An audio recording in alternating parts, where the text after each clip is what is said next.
by himself to pray. When evening came, he was there alone, but the boat was already a considerable distance from land, buffeted by the waves, because the wind was against it. During the fourth watch of the night, Jesus went out to them, walking on the lake. When the disciples saw him walking on the lake, they were terrified. "It's a ghost," they said, and cried out in fear.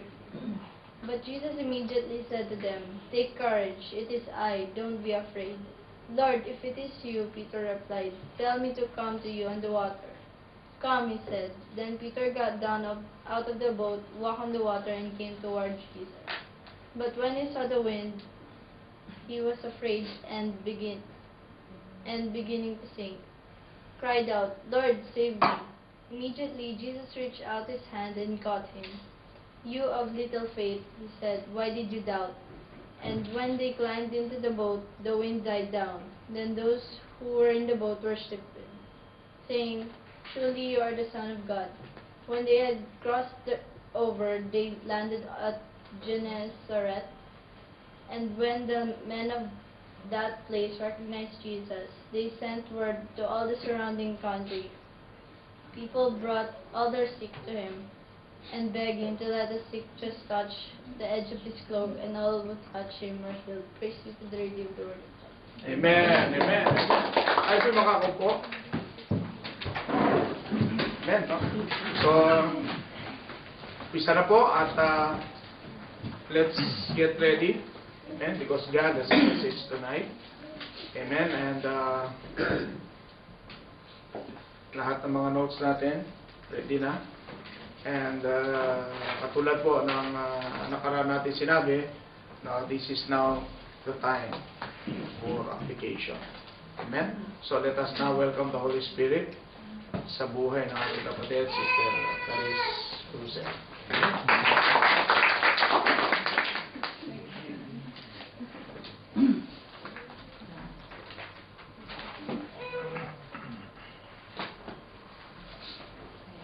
Mailan nyo nga ako.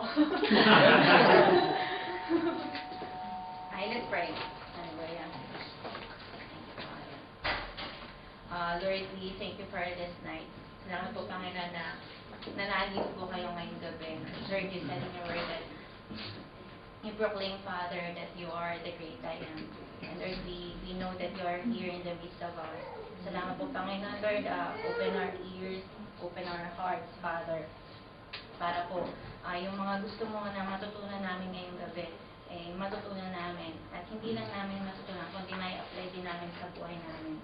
Salamat po sa inyo, sa dakilang pagmamahal, at sa grace po na patuloy mong pinapakita at pinaparamdam sa bawat isa namin. We commit this night to you, and we give you all the praises, all the glory. In Jesus' name we pray. Amen. Amen.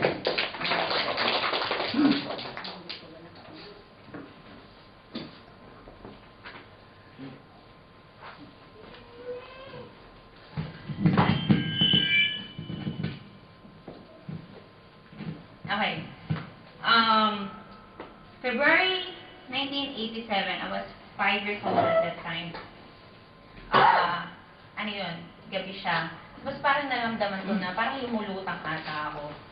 Pero sa pagmulat ko ng mata ko, nakita ko, nasa bed ako nakahiga, tapos nakita ko yung dad ko nandyan. Tapos parang gumagalaw ang mga bagay-bagay. Yung pala buhat-buhat niya yung bed. Naglilipat pala kami. Tapos, so, malapit lang yung lilipatan namin. Siguro mga 100 steps away sa dati naming bahay. Tapos, pagdating din sa bahay, madilim. Kasi nga madilim araw. Usually, naman paglilipat madilim araw, diba?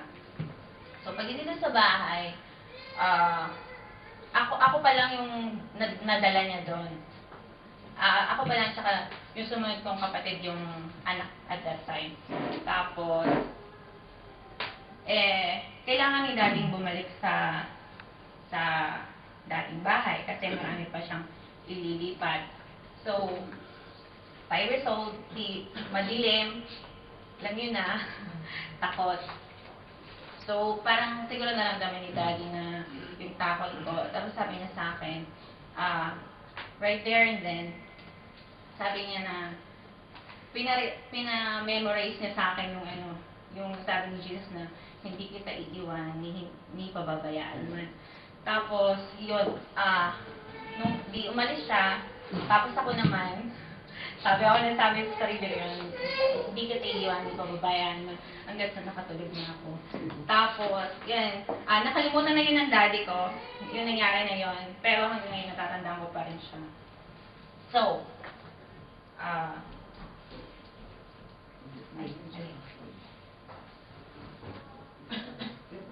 okay, so how do we respond to God?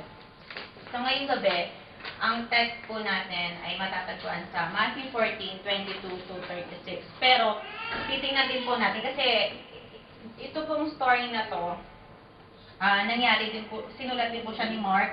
So makikita po natin siya sa Mark 6:45-56 and also sa John 6:15-26. Tapos jump to verse 66. Para magkaroon tayo ng fuller grasp sa kung ano ba talaga nangyari dito sa situation na to, sa nangyari na to. Okay, so, title ko ay The Daredevil, the Oar, and the Leech.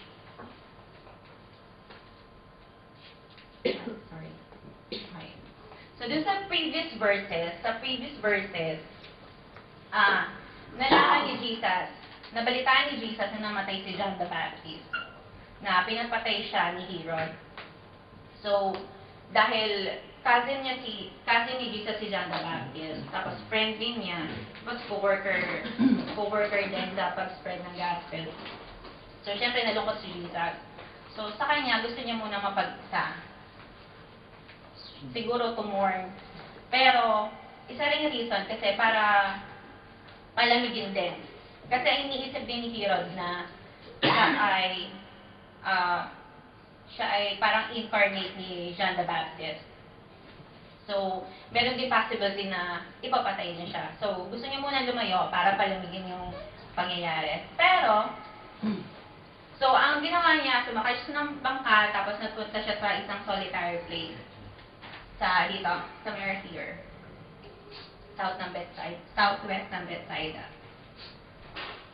Tapos, pero hindi nangyari yun. Kasi, may sumunod sa kanya na mga tao. At yun nga, dun yung, isinantabi muna ni Jesus yung kanyang pagmumuni-muni. At nag-minister siya sa mga tao. Tapos, dun nga yung nag-feed siya sa 5,000 men at unnumbered ng mga babae at mga bata. Alam natin lahat yung story na yan. Using 5 loaves of bread at saka 2 fishes. Tapos, after ng feeding, sabi sa John 6:15, na gusto ng mga tao na i-force si Jesus na maging hari nila. So, eto ang ginawa ni Jesus. Matthew 14:22, and straightway Jesus constrained his disciples to get into a ship, and to go before him unto the other side, while he sent the multitudes away. Kasi nga, just like what I've said, gusto ng mga tao na gawin siyang hari. Eh, hindi naman yun ang pakay ni Jesus, kaya siya napunta dito sa earth. So, ang nangyari, yung mga pinorse niya yung mga disciples niya na sumakay na ng bangka, umalis na, at habang si Jesus naman, pinapauwi na yung mga tao kasi, yun, umuwi na sila.